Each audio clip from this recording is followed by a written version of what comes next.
by the very good people at Get Chopped, along with TACMED Australia and Palmer Steel Industries. We have Australian TransAms heading out onto the track.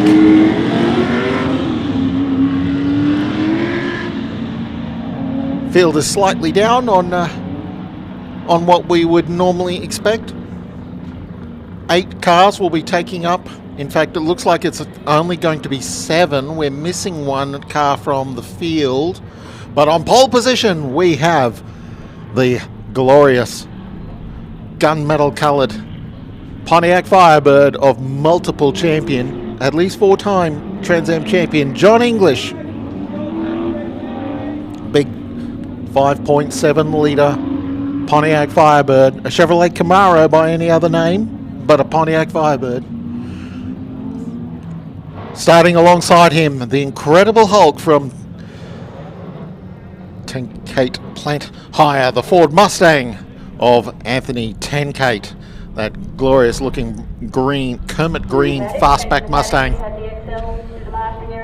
The blue notchback Ford Mustang starting out at position number 3, former champion and former TA2 champion Russell Wright, the original TA2 champion if memory serves, when the TA2 series first started on a national run, and he's in the number 55 blue notchback Mustang. Starting from position number 4, the number 42 Plymouth AAR, and that's for All American Racing Cuda, or Barracuda if you prefer, of Ian Palmer Steel Industries car. The second of the Kermit green coloured car, slightly darker coloured car, that's Alwyn Bishop in the Plymouth Duster. Another notchback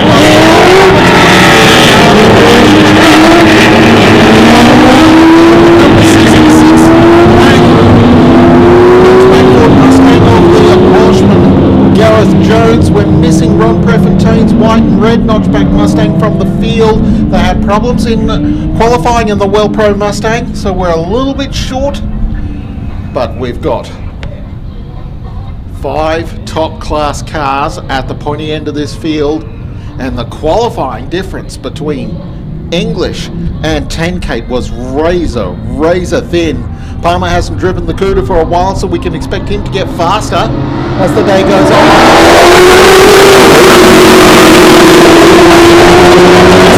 The second round, he's going to get the Mustang up the inside.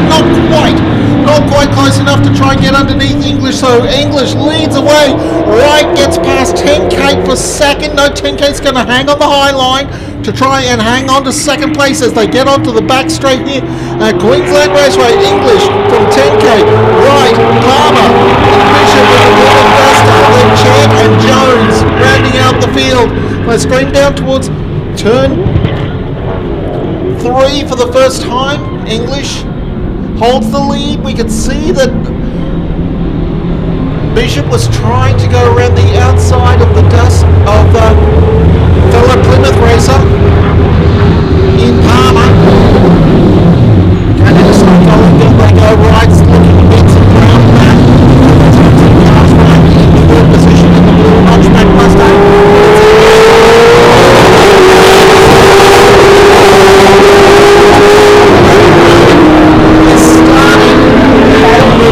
So he's 3/4 of a lap behind the field. That's the Well Pro Mustang getting underway there. The number 21 red and white Mustang of Ron Prefontaine, who had problems qualifying.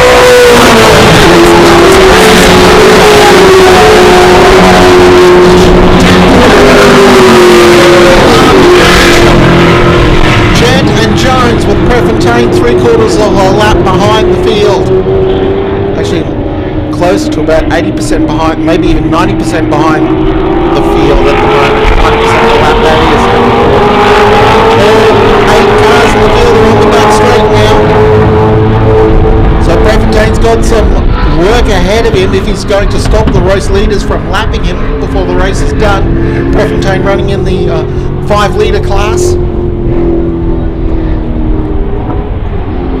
See the top 5 cars have already got a big gap on the 5 litre cars in the secondary class. as the Ketchup Australian TransAm Series fast through Snake Gully.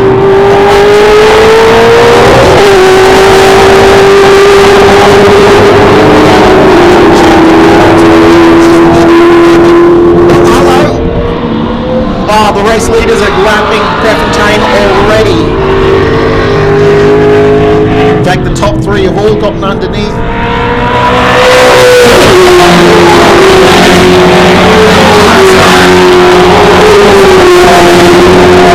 In fact, all of the top five have gotten underneath. In fact, Prefontaine's come straight back into the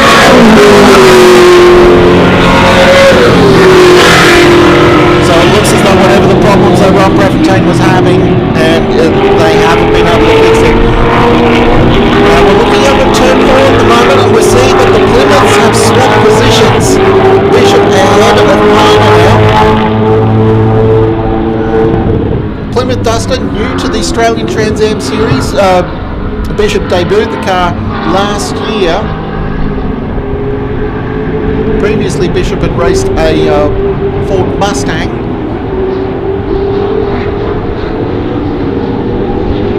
There we go, Bishop in that Kermity green Plymouth Duster.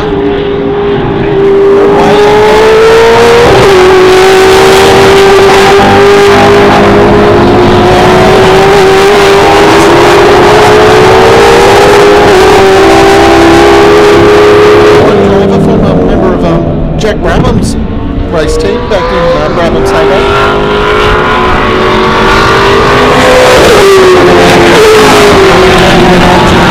Formed his own race team.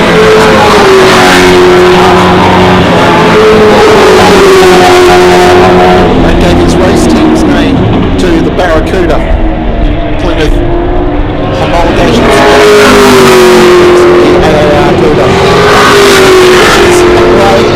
The number 11 Pontiac Firebird has gotten a 1.3, roughly 1.5 seconds gap now on Anthony Tenkate. English has set a 1:18.9 fastest lap last time around, 0.3 of a second faster than Tenkate's lap at the same time. English's right is out in the 20.9s. He's 2 seconds a lap slower than English at the moment. So Rusty Wright, and it's great to have Rusty back with the Australian TransAm Series community after racing.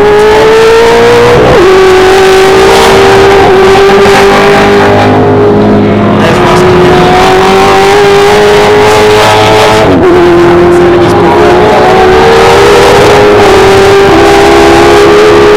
Battle for fourth place, Bishop and Palmer. The two Plymouths going at it, the two representatives.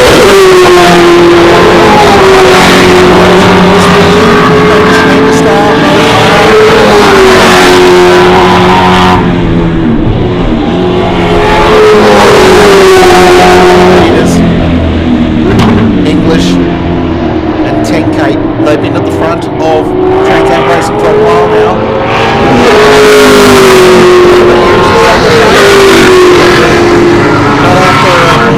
Heavily damaging his Pontiac Firebird last time out at the Lakeside Raceway. The car is being rebuilt, but it's going to be a long build. And the Plymouth Barracuda, not quite as fast, hasn't had the recent development that the Firebird has. So correspondingly, he's lost around a second or two in lap times running the older car.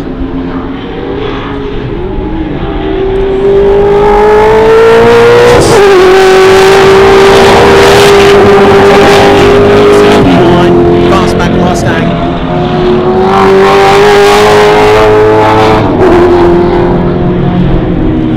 Out of turn 6.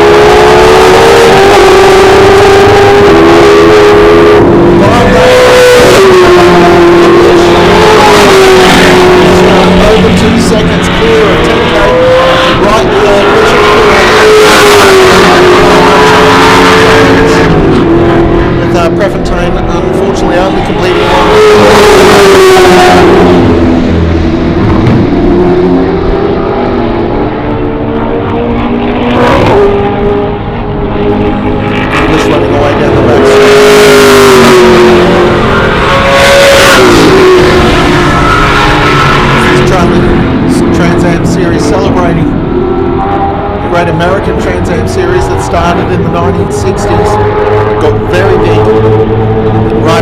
the 1960s, with some big dollar teams that were entered by Ford, Chevrolet,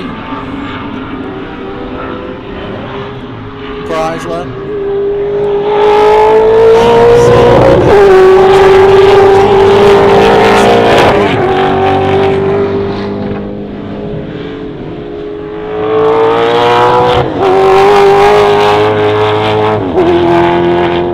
There were some fantastic cars in there, as well as Mustangs and Camaros and Firebirds.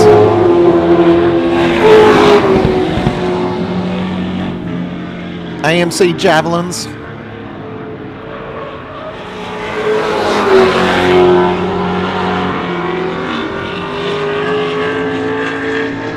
So the gap's now English, 2.7 seconds clear of 10 Kate.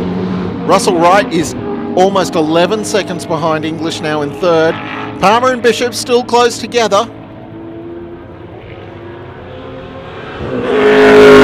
Palmer has actually gotten by Bishop. We've missed that, so the Barracuda now ahead of the Duster. So yeah, the battle for fourth place. We'll just have a, here they come. Oh, sorry. And there's the Barracuda on screen there of Palmer. I can't see, oh, there's Bishop. Bishop's actually losing ground. Some nice flames bursting from the side of the Barracuda, the Plymouth Barracuda.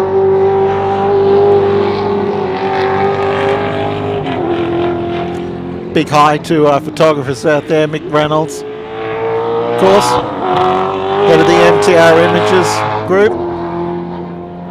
And there's the fourth place Barracuda. Back to the race leaders coming out of turn 6. English completing lap number 7. We're starting the last lap of the race. English 3.5 seconds clear of 10 Kate, right in third. We can hear the tyres are protesting the run through turn 1. Big heavy race cars, these Transams. They do use up the tyres and brakes over the course of a weekend. Of course, brake technology's advanced quite a bit since the days when these were new. So they do stop a bit better, but they are still heavy cars, and they do put a premium on tyre wear and brake pad wear over the course of a weekend. English away here still. The glorious looking Pontiac Firebird. It's a beautiful looking car both inside and out. English, one of the most experienced racers in Queensland. Former Bathurst 1000 competitor going back into the 1970s. Made his debut at the Bathurst 1000 in a Mark I Ford Escort. Before racing Ford Falcons for much of the 1980s. Checkered flag is out. Here they come, and English takes victory. Number 11, Pontiac Firebird wins from the number 69. Mustang is close for fourth. Wright's going to cross the line shortly for third place. Bishop's right up under the tail of Palmer. There goes Wright, but Palmer and Bishop are going to have a drag race. Out of the final corner, Palmer's got it, I think. Bishop couldn't get there. Palmer takes fourth, Bishop fifth. And now we've got the two 5-litre cars, the two surviving 5-litre cars, with Prefontaine not having completed the race. Patricia Chant was in sixth position and here she comes. Chant takes the class win, and Gareth Jones in the end only lost around 3 seconds. Only lost about 3 seconds in the end to Trish Chant over the course of the race. But recapping then, John English has taken the win from Anthony Tenkate, Russell Wright.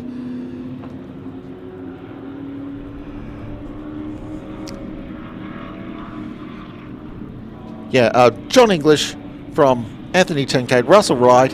Then Ian Palmer just beat Owen Bishop home for fourth, ahead of Patricia Chant and Gareth Jones. That was race 1 for the Get Chopped TACMED Australia and Palmer Steel Industries Australian TransAm Series. We'll be back with race number 2 later on in the day. But next up, we have the Track Attack XL Cup, brought to you this weekend by the very good people at Factor Fire.